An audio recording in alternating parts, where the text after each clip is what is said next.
Um único gesto pode destruir uma vida inteira.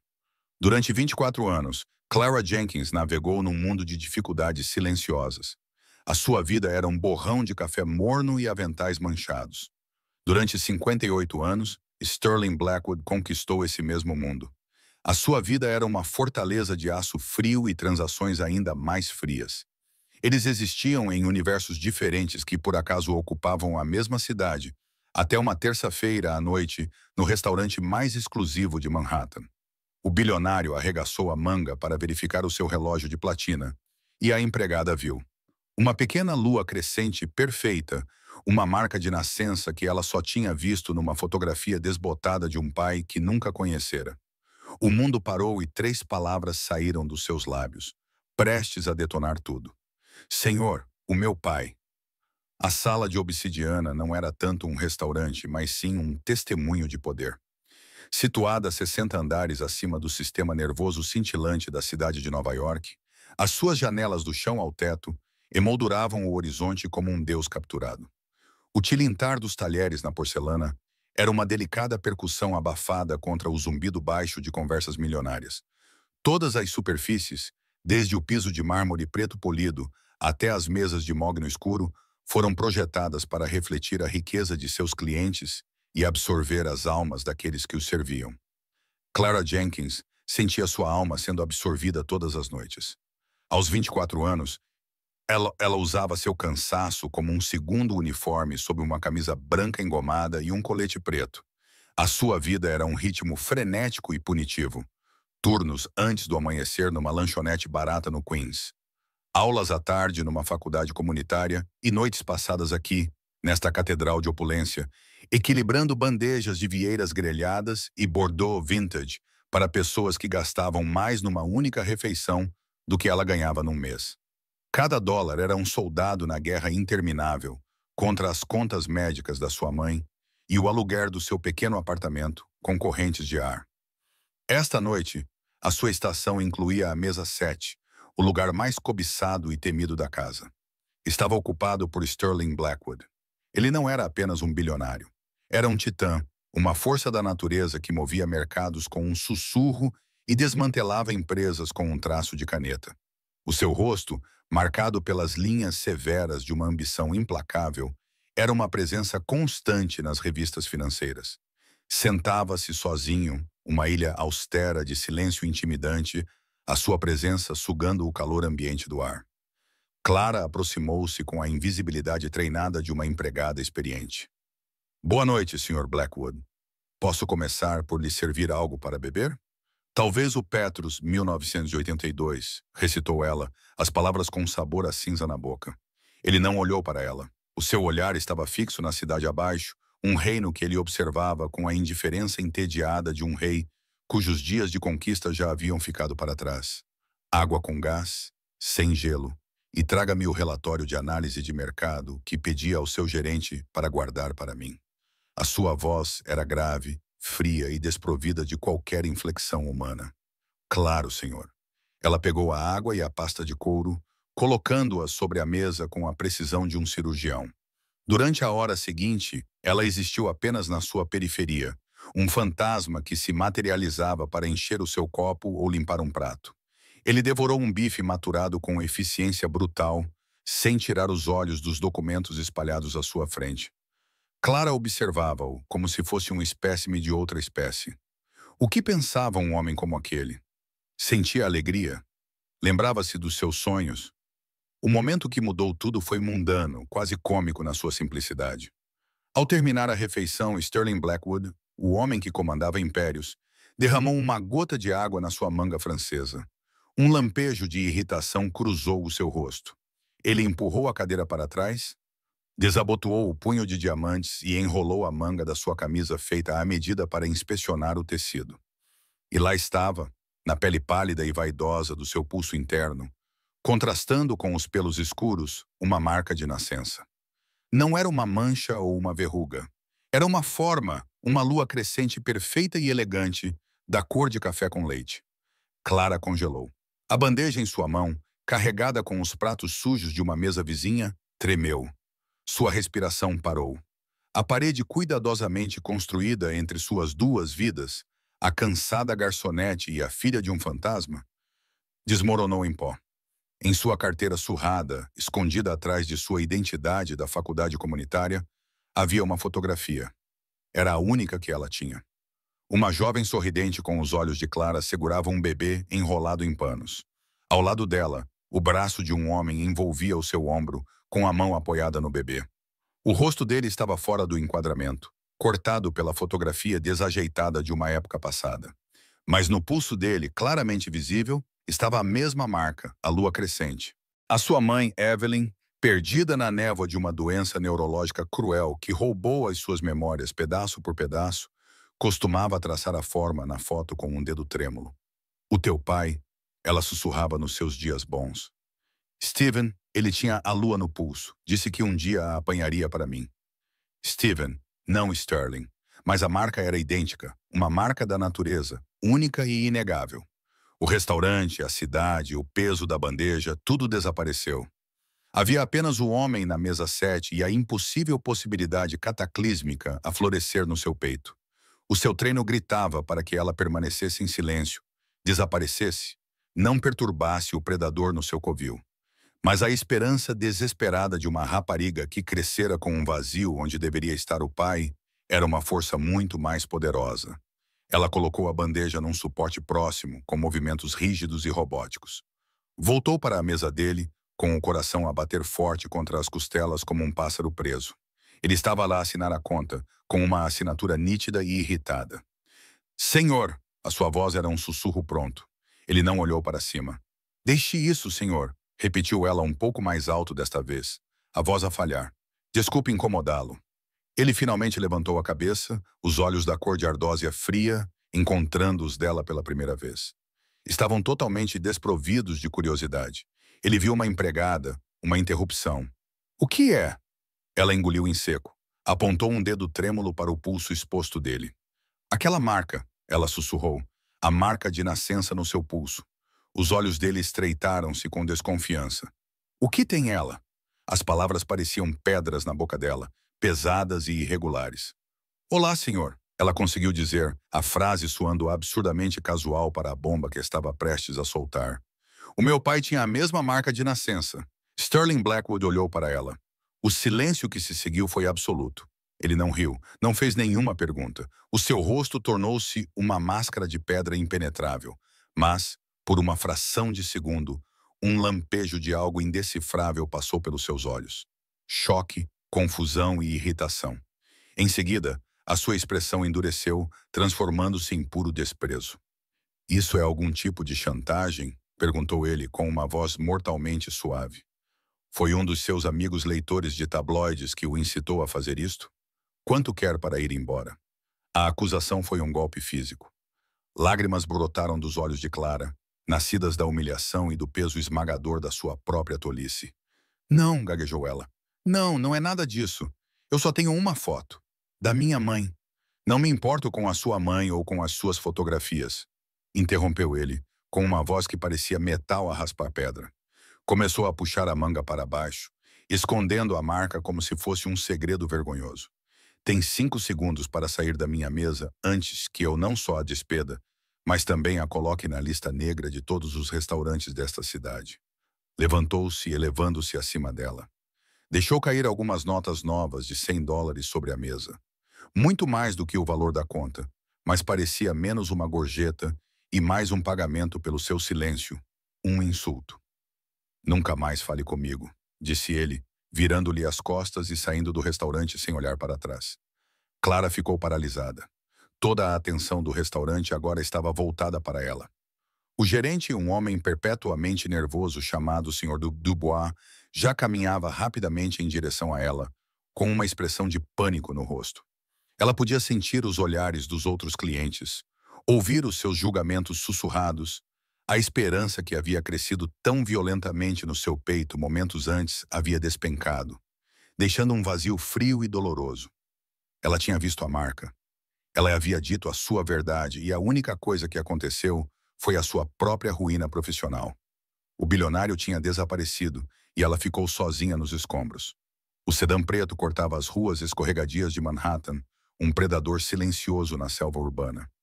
No interior, envolto no aroma do couro italiano e no zumbido silencioso de um motor perfeitamente projetado, Sterling Blackwood olhava para as luzes difusas da cidade. Mas ele não as estava a ver. Ele estava a ver o rosto de uma empregada de mesa, assustada, sincera e totalmente absurda. A sua reação inicial tinha sido pura defesa instintiva. No seu mundo, as pessoas não se aproximavam dele com confissões sinceras. Elas aproximavam-se dele com segundas intenções. Todos queriam algo: dinheiro, influência, uma conexão. A história da rapariga era apenas uma versão mais criativa e patética do golpe habitual. Uma marca de nascença. Era ridículo, uma coincidência. O meu pai, ele tinha a mesma marca de nascença. As palavras ecoavam no carro silencioso, recusando-se a ser ignoradas. Ele cerrou o punho, o tecido das calças esticando-se sobre os nós dos dedos. O desprezo tinha sido o seu escudo, mas agora, na solidão do seu carro, uma pequena rachadura apareceu na sua superfície. Ele odiava a marca de nascença.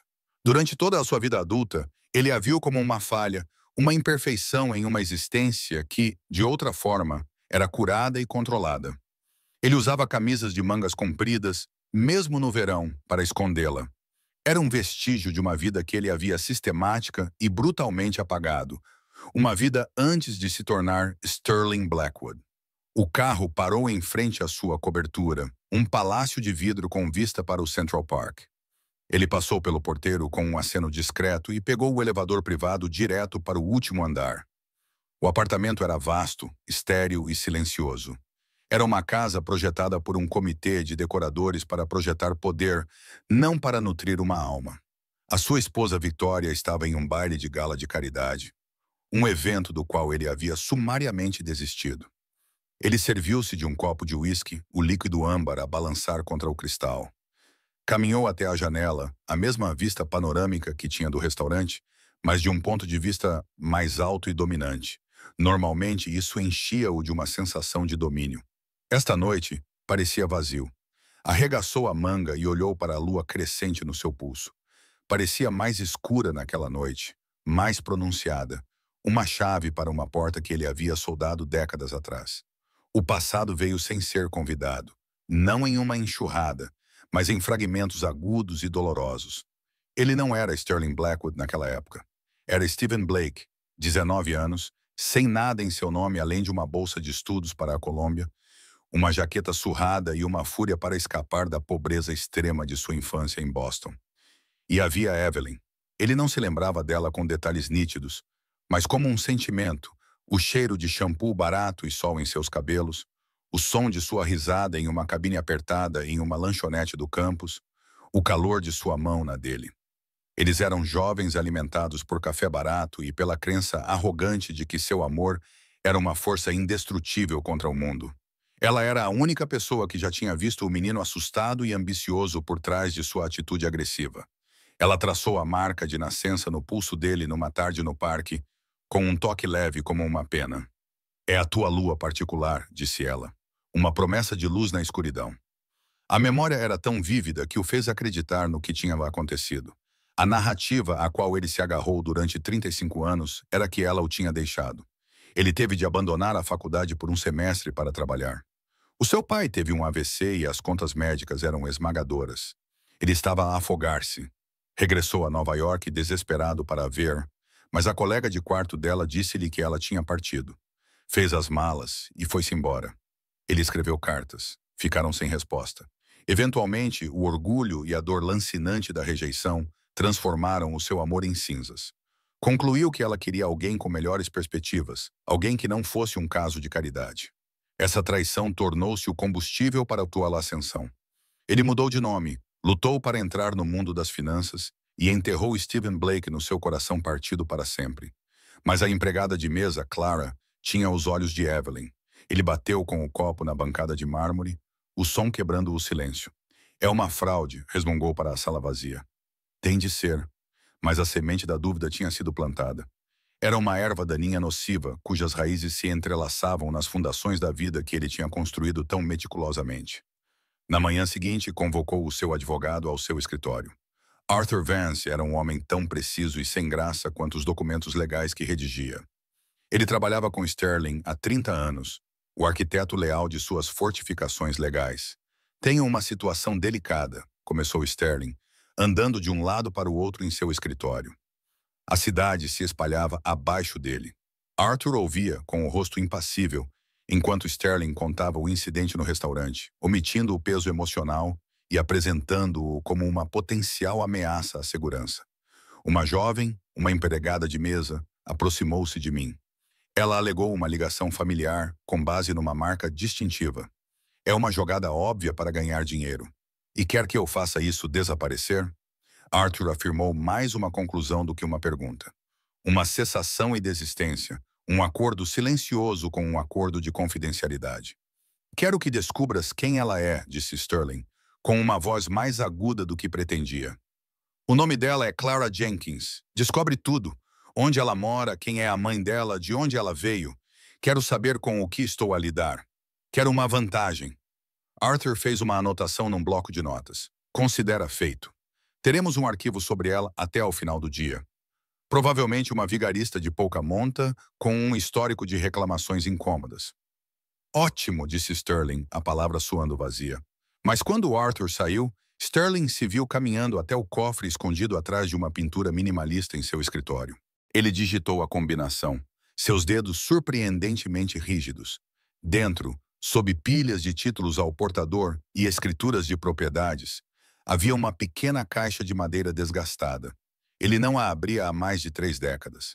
Ele levantou a tampa. Dentro havia uma única fotografia com as bordas dobradas.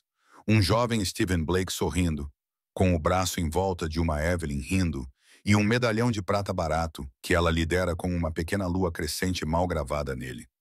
Ele olhou para a foto da mulher que amara, a mulher que o destruíra. Então pensou na empregada de mesa, nos seus olhos desesperados e suplicantes, olhos que eram um eco exato dos da fotografia. A dúvida já não era uma semente, era uma coisa viva, que respirava e estava a destruí-lo. Ele tinha construído o seu império sobre a base da traição dela. Mas e se a base fosse areia? E se durante 35 anos ele estivesse errado? O pensamento era mais assustador do que qualquer queda do mercado ou aquisição hostil que ele já tivesse enfrentado. A demissão foi tão rápida e impessoal quanto uma guilhotina. O Sr. Dubois chamou Clara ao seu escritório na manhã seguinte, evitando o seu olhar enquanto deslizava um envelope rosa claro pela secretária. Sinto muito, Clara, disse ele com a voz carregada do arrependimento insincero de um homem que segue ordens. Temos um padrão de conduta. O Sr. Blackwood é o nosso cliente mais importante. Foi relatado um incidente, minhas mãos estão atadas. Eu só fiz uma pergunta, disse Clara com voz baixa. A luta tinha desaparecido dela na noite anterior, substituída por um medo frio e intenso. Para um homem como aquele, uma pergunta de uma pessoa como você é uma acusação. É assédio, disse ele. A distinção de classe pairava abertamente no ar. O seu último salário está no envelope. Por favor, esvazie o seu cacifo. Ela saiu da sala de obsidiana pela última vez, com o sol da manhã a parecer forte e estranho. A perda do emprego foi catastrófica. Era o mais bem pago dos seus 3 empregos. Aquele que mantinha as contas em dia e pagava os medicamentos especializados de que a sua mãe precisava. Agora, a frágil estrutura da sua vida estava prestes a desmoronar-se. Os dias transformaram-se numa semana de buscas frenéticas e infrutíferas. Todos os restaurantes a que se candidatou pareciam ter vagas, até ligarem para as suas referências. O nome Blackwood era um veneno silencioso, tornando-a intocável. O desespero começou a corroê-la. O aviso de despejo colado na porta do seu apartamento já não era uma ameaça, era uma promessa. Numa tarde chuvosa, encolhida na sua pequena sala de estar, com um cheiro de umidade e decadência no ar, decidiu vasculhar as coisas antigas da sua mãe. Ela procurava um cartão da segurança social, uma certidão de nascimento, qualquer coisa que pudesse ajudá-la a solicitar ajuda de emergência. No fundo de um armário empoeirado, havia uma grande caixa de sapatos amassada, presa com fita adesiva amarela. Dentro dela, havia uma vida inteira de memórias que a mente de Evelyn não conseguia mais guardar. Havia flores secas, um canhoto de ingresso de um concerto de 1989 e uma pilha de cartas amarradas com uma fita azul desbotada. As mãos de Clara tremiam enquanto ela desamarrava a fita. As cartas eram da sua mãe, endereçadas a um tal Stephen Blake, em Boston. Nunca foram enviadas. Os envelopes ainda estavam lacrados. Ela abriu o primeiro, datado de um mês após o nascimento de Clara. Meu querido Stephen, não sei se alguma vez receberás esta carta. Nem sei se ainda estás aí. Voltei para Nova York e tu tinhas ido embora. Disseram que o teu pai estava doente. Espero que ele esteja bem. Stephen, algo maravilhoso aconteceu. Temos uma filha. Dei-lhe o nome de Clara. Ela é tão bonita e tem a tua pequena expressão séria quando dorme. Olho para ela e vejo-te. Sei que as coisas estavam complicadas quando partiste. Mas, por favor, volta. Amo-te. Precisamos de ti.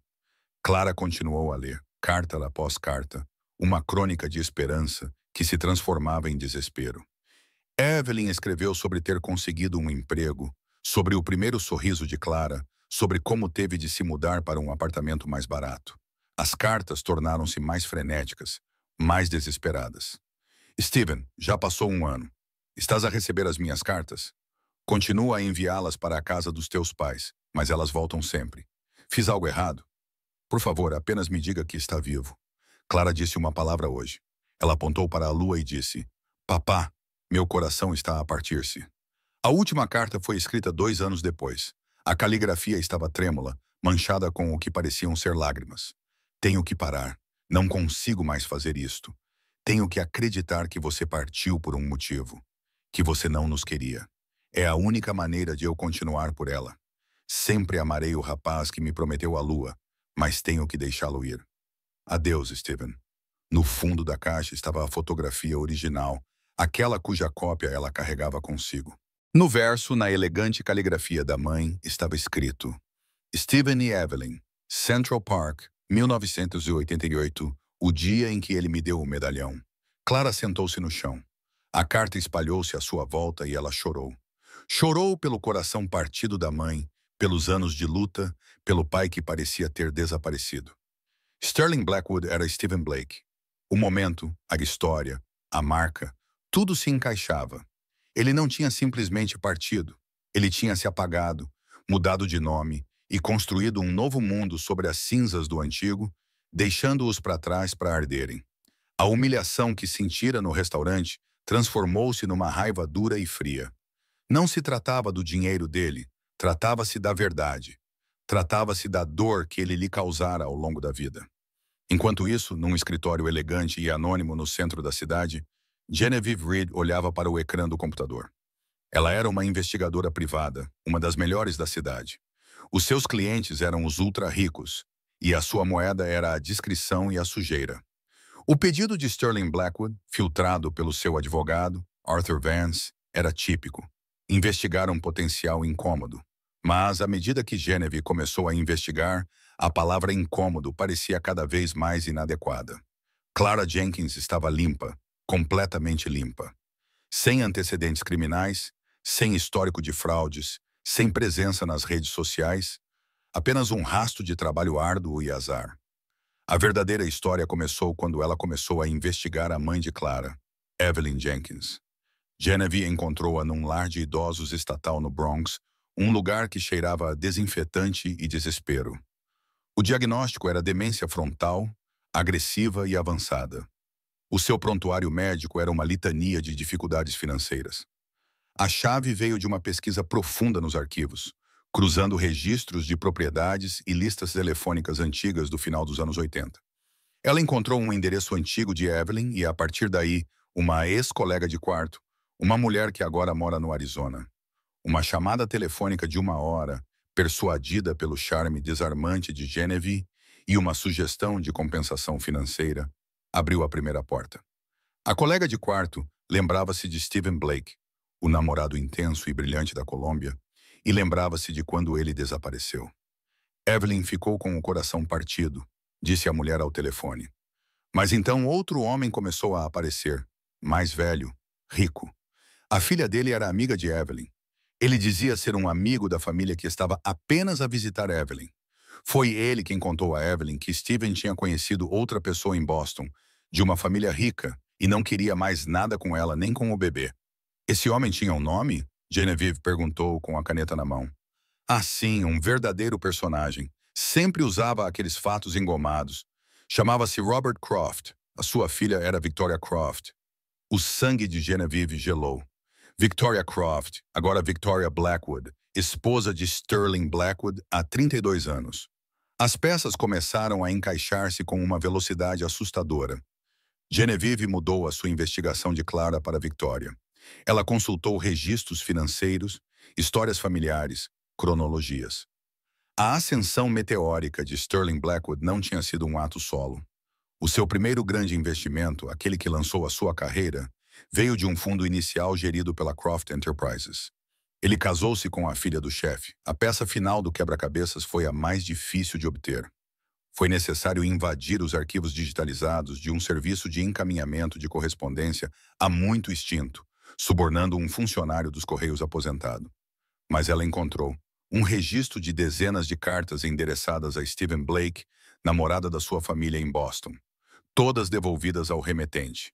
E depois um pedido de alteração de serviço assinado e pago por Robert Croft, instruindo que qualquer correspondência futura da morada de Evelyn Jenkins fosse redirecionada para uma caixa postal que foi encerrada um ano depois. As cartas foram interceptadas. Todas elas. Genevieve recostou-se na cadeira, com o quadro monstruoso a ficar nítido. Não era uma coincidência ou um golpe. Era uma conspiração, um engano orquestrado por décadas pela esposa e pelo sogro de Sterling. Eles não tinham apenas lucrado com o desaparecimento de Stephen Blake. Eles tinham planejado tudo. Tinham enterrado, silenciado Evelyn e construído um império sobre as suas mentiras. Ela pegou o telefone para ligar para Arthur Vance. Não vai acreditar nisto, disse ela com voz sombria. Não se trata da empregada de mesa. Trata-se da esposa. Arthur Vance ouviu o relatório de Genevieve Reed no seu escritório à prova de som. O horizonte era uma testemunha silenciosa e cinzenta enquanto ela expunha a cronologia, as cartas interceptadas, as mentiras contadas ao jovem Stephen Blake e a grávida Evelyn Jenkins, o investimento oportuno de Robert Croft. Arthur sentiu um frio profundo que nada tinha a ver com o ar-condicionado do escritório.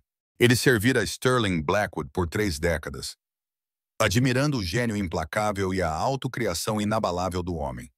Agora, ele estava a descobrir que a própria base da vida do seu cliente era uma mentira meticulosamente elaborada.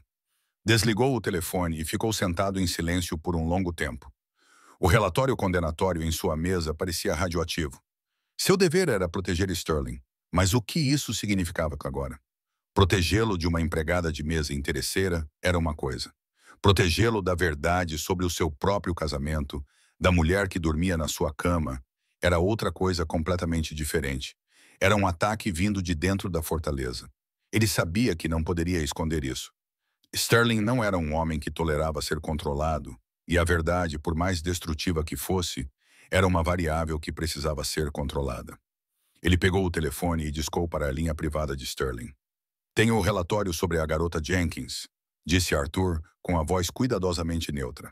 Mas é complicado. Você precisa ver isso pessoalmente. Sterling chegou ao escritório de advocacia em menos de 1 hora. Ele exalava sua aura habitual de autoridade impaciente, mas Arthur podia ver a tensão ao redor de seus olhos, a tensão sutil em sua mandíbula. A semente da dúvida estava cobrando seu preço. Então, exigiu Sterling, dispensando qualquer gentileza ao sentar-se em frente à mesa de Arthur. Ela é uma fraude. Arthur deslizou o arquivo pela madeira polida. Ela não é uma fraude, Sterling. É muito provável que seja sua filha. O rosto de Sterling permaneceu impassível, mas um músculo se contraiu na sua bochecha. Ele abriu o arquivo. Viu cópias da certidão de nascimento de Clara, indicando o pai desconhecido. Viu registros da sua vida difícil, os empregos, os empréstimos estudantis, as dívidas médicas crescentes da sua mãe, Evelyn. Viu uma foto de Evelyn Jenkins tirada na semana passada no lar de idosos. A rapariga vibrante das suas memórias tinha desaparecido, substituída por uma mulher frágil, de olhos vazios, perdida para a devastação do tempo e da doença. Uma pontada aguda e dolorosa atravessou-o. Então chegou ao resumo de Genevieve sobre o engano. Ele leu sobre a interferência de Robert Croft, sobre as mentiras contadas a Evelyn. Ele viu a documentação para o redirecionamento masculino, um registro burocrático frio de uma traição que mudou vidas. Finalmente viu o nome Victoria Croft. A sua esposa estava inextricavelmente ligada a todo o esquema. O silêncio na sala tornou-se tenso e pesado. Sterling leu a última página, depois leu-a novamente, a sua mente lutando para processar a magnitude da traição. Ele construíra o seu mundo com base na crença de que Evelyn o abandonara, que a dor fora o motor da sua ambição, a justificação para a sua crueldade. Tinha se tornado Sterling Blackwood porque acreditava que o amor era uma transação e que a confiança era para tolos. Agora era ele o tolo. Fechou lentamente o arquivo, com movimentos deliberados, quase sobrenaturalmente calmos. Ela sabia, disse ele, com voz monótona, tranquila e mortal. Victoria, ela sabia o tempo todo. Parece que sim, disse Arthur suavemente. O pai dela disse a Evelyn que você tinha seguido em frente. É provável que ele tenha contado uma história semelhante sobre ela. Sterling lembrou-se de que estava arrasado, trabalhando em 2 empregos em Boston, com o pai definhando em uma cama de hospital. Robert Croft, o imponente pai de sua namorada Victoria, o levou para tomar um drink. Ele foi gentil, paternal. Disse que tinha um amigo em Nova York que soube que Evelyn estava a namorar um novo homem, alguém com dinheiro.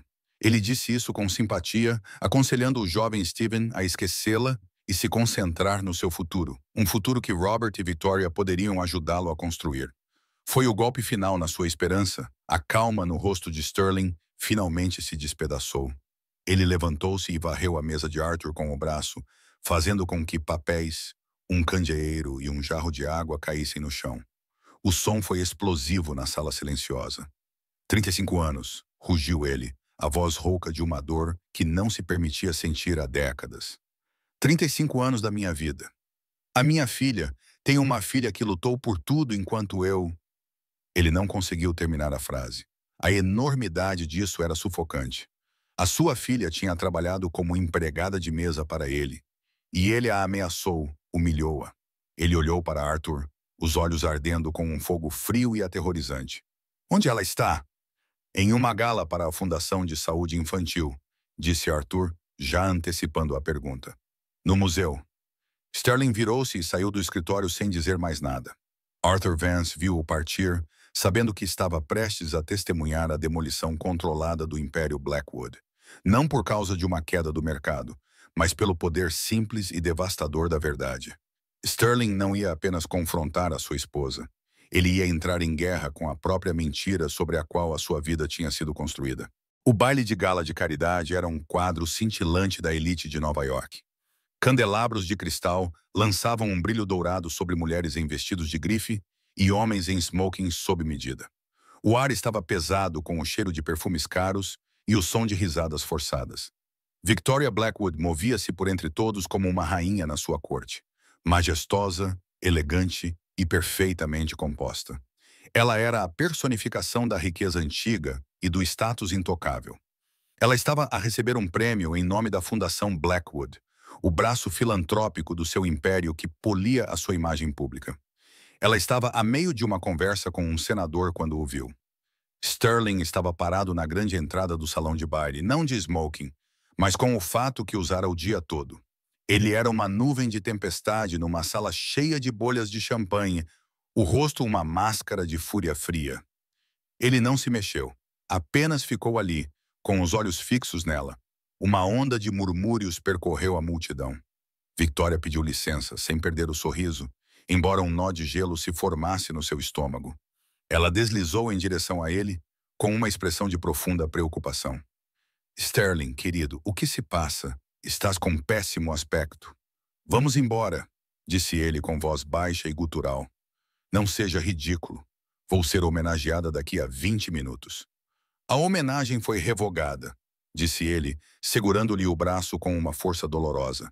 Ele empurrou-a através da multidão boquiaberta, passando pelos organizadores do evento atônitos, e saiu para o ar frio da noite, onde o seu carro esperava, com o motor ligado. A viagem de volta para a cobertura foi uma sinfonia de silêncio sufocante. Victoria tentou perguntar o que estava a acontecer, mas ele a interrompeu com um olhar tão venenoso que a silenciou. Quando entraram no apartamento, ele não acendeu as luzes principais, deixando o vasto espaço iluminado apenas pelo brilho frio e impessoal da cidade lá fora. Ele jogou o arquivo do escritório de Arthur sobre a mesa de centro de vidro. O som foi como um tiro. Explique isso. Victoria olhou para o arquivo, depois para o rosto dele. A fachada caiu, substituída por um lampejo de medo, rapidamente mascarado por desafio.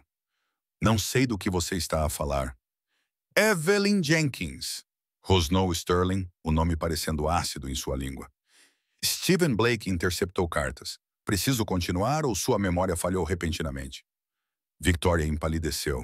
Ela afundou no sofá, sua compostura finalmente se quebrando. Meu pai, ela começou.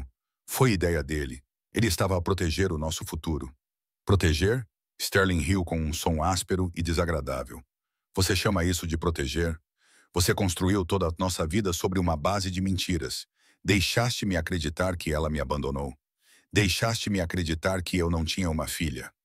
Ela não era ninguém, retorquiu Victoria, a voz elevando-se com uma raiva estridente e defensiva.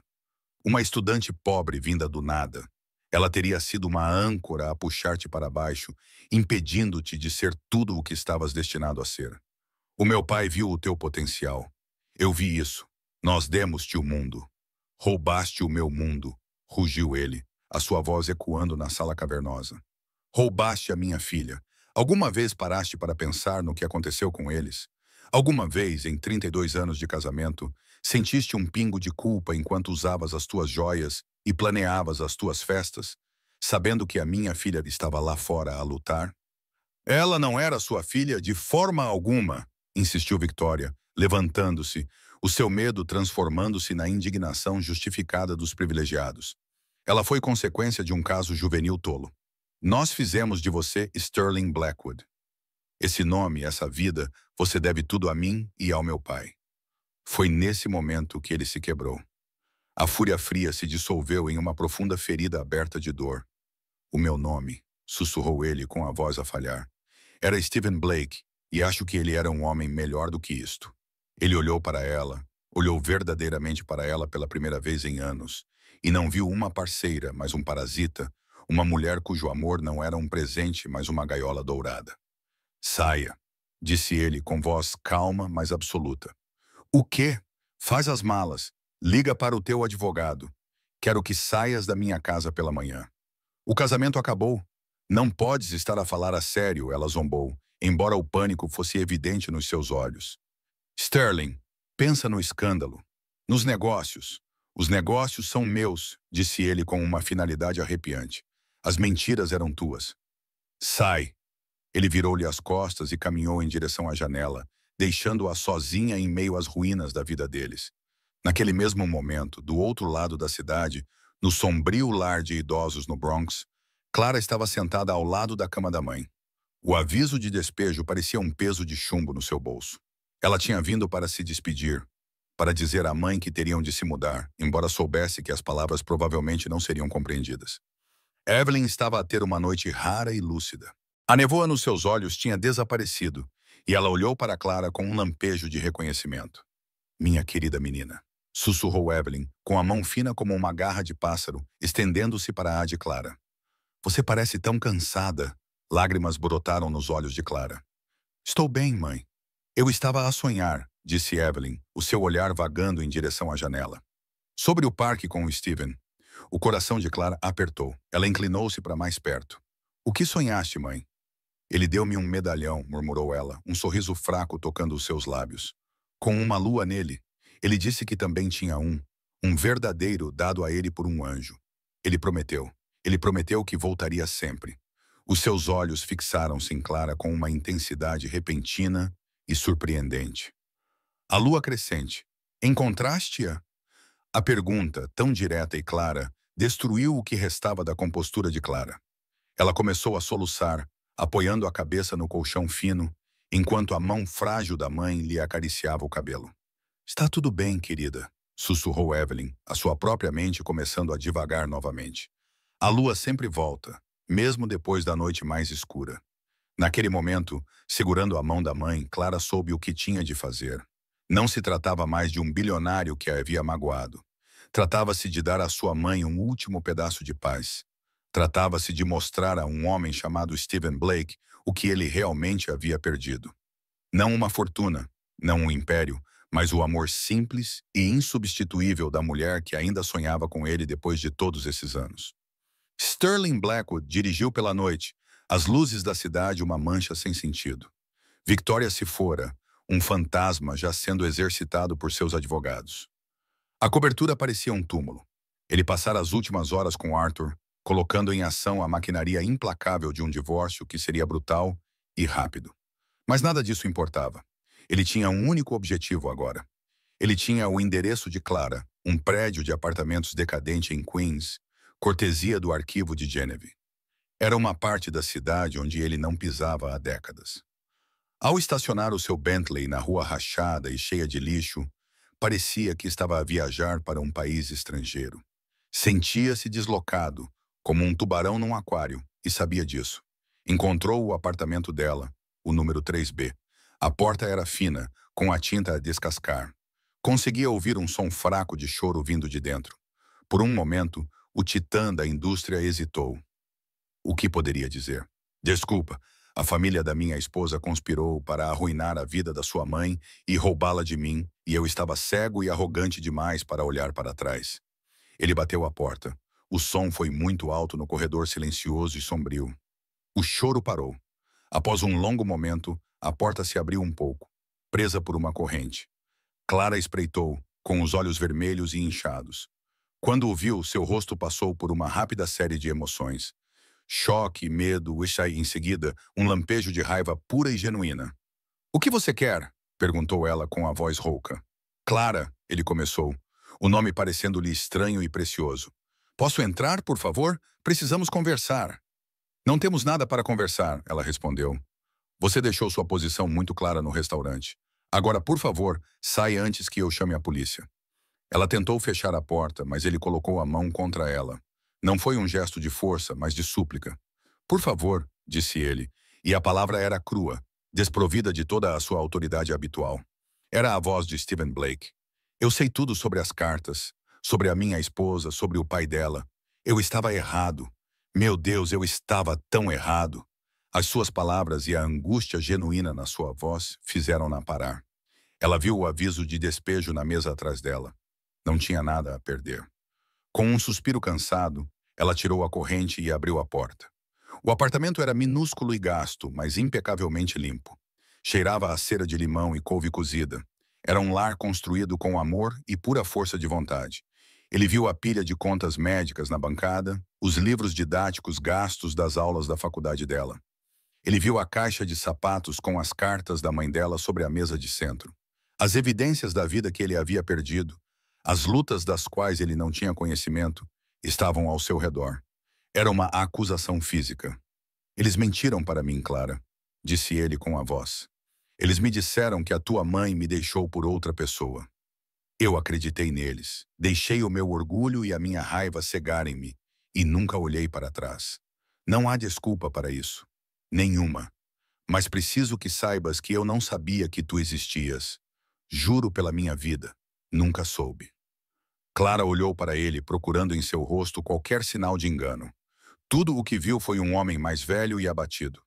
O seu mundo, cuidadosamente construído, desmoronou-se à sua volta. A raiva em seu coração não desapareceu, mas abriu espaço para um lampejo de outra coisa. Uma compreensão cansada e dolorosa. "Ela está doente", disse Clara secamente. "A minha mãe, ela tem demência. Na maioria dos dias, mal sabe quem eu sou." Sterling estremeceu como se tivesse levado um golpe. "Eu conheço o relatório." Dizia, "Onde é que ela está?" "Num lar de idosos no Bronx. O tipo de lugar que se paga quando não se tem nada." Ele deu um passo à frente. "Leva-me até ela", disse ele com a voz carregada de emoção. "Por favor, preciso de a ver." A viagem até ao lar de idosos foi tão silenciosa e pesada como a que ele tinha feito com a Victoria. Mas este silêncio estava cheio do peso de uma dor não expressa, não de raiva. A Clara deu indicações num tom monótono, com o olhar fixo na janela. Chegaram às instalações depois do horário de visitas, mas uma chamada do Arthur Vance ao diretor, com a promessa tácita de uma generosa doação, abriu-lhes o caminho. Os corredores estavam mal iluminados, o ar era estéril. Encontraram o quarto de Evelyn no final de um longo corredor. Ela estava a dormir, com a respiração superficial. O luar da janela incidia sobre o seu rosto, fazendo-a parecer frágil e etérea. Sterling parou na porta, com a mão agarrada à moldura. Aquela mulher frágil era a rapariga vibrante e risonha das suas memórias. O abismo de 35 anos nunca lhe tinha parecido tão vasto e cruel. Ele caminhou lentamente até a cabeceira da cama. Clara ficou para trás, observando-o. Ele estendeu a mão trêmula, hesitando antes de tocar suavemente o cabelo dela. Ao seu toque, os olhos de Evelyn se abriram. Estavam turvos, sem foco. Ela olhou para ele sem reconhecê-lo. Evelyn. Ele sussurrou com a voz embargada. Sou eu. Sou o Steven. O seu olhar permaneceu distante. Ela parecia olhar através dele. A dor tomou conta do rosto de Sterling. Era tarde demais. A mulher que ele amava tinha desaparecido, prisioneira da sua própria mente. Ele afundou-se na cadeira ao lado da cama, os ombros caídos em sinal de derrota. Ele pegou a mão frágil dela na sua. Sinto muito, murmurou, lágrimas escorrendo pelo rosto. As primeiras lágrimas que ele derramava desde que era menino. Sinto muito, muito mesmo. Eu deveria ter voltado. Eu deveria ter lutado por você. Enquanto falava, ele inconscientemente virou a mão e a pele pálida do seu pulso refletiu a luz da lua. A lua crescente era claramente visível. Os olhos turvos de Evelyn de repente se concentraram. O seu olhar desceu do rosto dele para o pulso.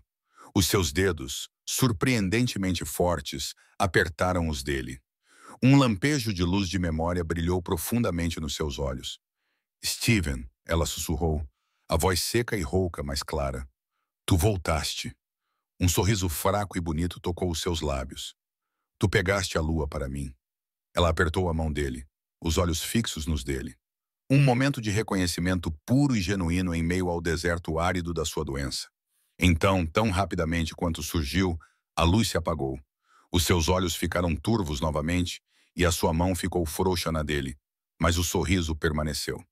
Sterling ficou ali segurando a mão dela, o corpo tremendo com soluços silenciosos. Ele havia recebido um presente, um momento de graça, um instante em que o passado e o presente convergiram e ele foi perdoado. Clara observava da porta, lágrimas rolando pelo seu rosto. Não se tratava mais de dinheiro ou vingança. Tratava-se de fechar um ciclo de dor que se estendia por décadas. Na sala silenciosa e estéril, em meio aos destroços de 3 vidas, um pai e uma filha finalmente se encontraram pela primeira vez.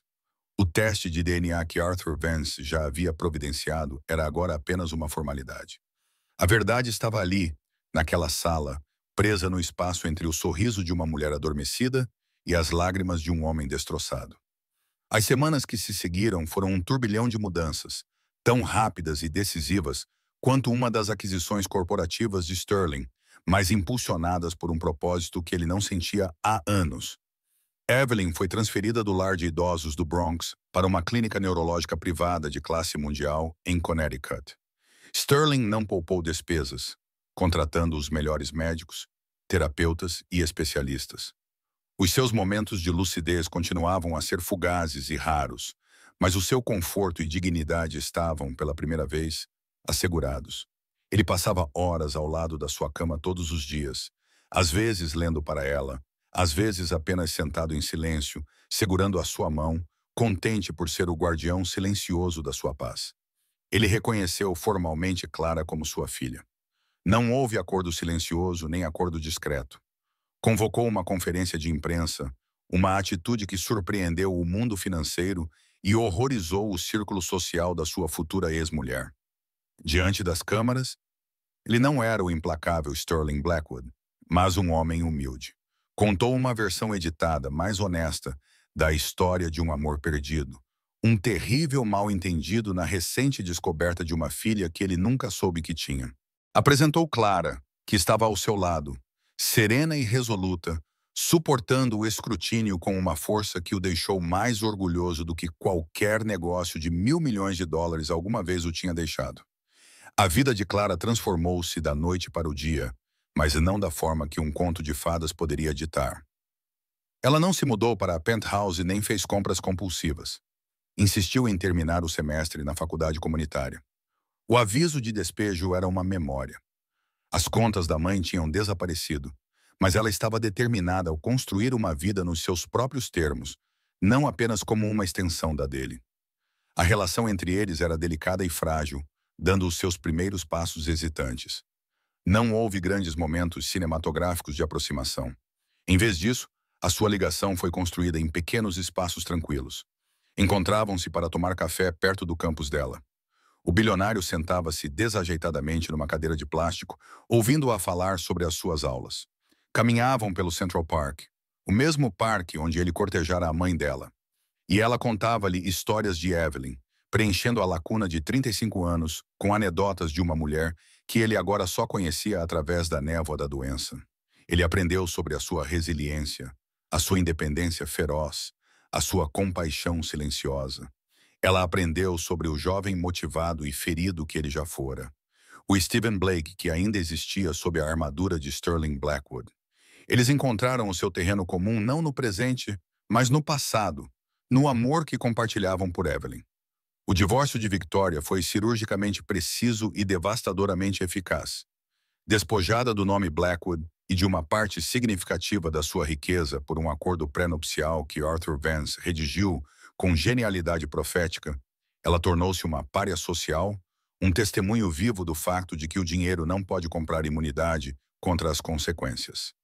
Numa tarde fria de outono, Sterling e Clara estavam na varanda da nova fundação que ele criara em nome de Evelyn, dedicada a financiar pesquisas sobre distúrbios neurológicos e a fornecer apoio a famílias de baixa renda com parentes doentes. Ela teria adorado isto, disse Clara, olhando para a cidade. Eu sei, respondeu Sterling com voz suave. Ela sempre foi aquela que queria consertar as coisas. Ele virou-se para ela, um sorriso raro e genuíno tocando os seus lábios. Tu és muito parecida com ela. Ele arregaçou a manga, não escondendo mais a lua crescente no pulso. Era uma parte dele que agora aceitava. Um mapa que, contra todas as probabilidades, o levou de volta para casa. Não posso recuperar os anos que perdemos, disse Clara, com a voz carregada de um arrependimento que provavelmente nunca desapareceria completamente. Mas prometo-te que passarei o resto da minha vida a tentar compensar os que nos restam. Clara olhou para este homem, o seu pai, e pela primeira vez não viu apenas um bilionário ou um símbolo de um passado doloroso. Viu Stephen, um homem que se tinha perdido e que finalmente estava a encontrar o seu caminho de volta. Sorriu e, pela primeira vez, pegou na mão dele. Não era um final perfeito, mas era um começo, e para ambos era mais do que alguma vez ousaram esperar. E assim, uma história que começou com um copo de água entornado e uma revelação chocante encontrou o seu desfecho não num tribunal ou numa sala de reuniões, mas no trabalho silencioso e constante de reconstruir uma família. É um lembrete poderoso de que a verdade, não importa por quanto tempo esteja enterrada, sempre lutará para vir à tona. As vidas de Clara Sterling e Evelyn mudaram para sempre. Uma prova de que nunca é tarde demais para corrigir um erro e que as heranças mais valiosas não são ações ou propriedades, mas a chance de conexão e perdão. A jornada delas estava apenas a começar, um caminho difícil, mas cheio de esperança para curar as feridas do passado. Se esta história de reviravoltas incríveis, segredos profundos e o vínculo inquebrável da família o comoveu, por favor, mostre o seu apoio. Clique no botão Gosto. Partilhe este vídeo com alguém que adora um drama poderoso da vida real. E não se esqueça de subscrever o canal para mais histórias inesquecíveis. Não se esqueça de clicar no sino de notificações para nunca perder uma atualização. Obrigado por ouvir.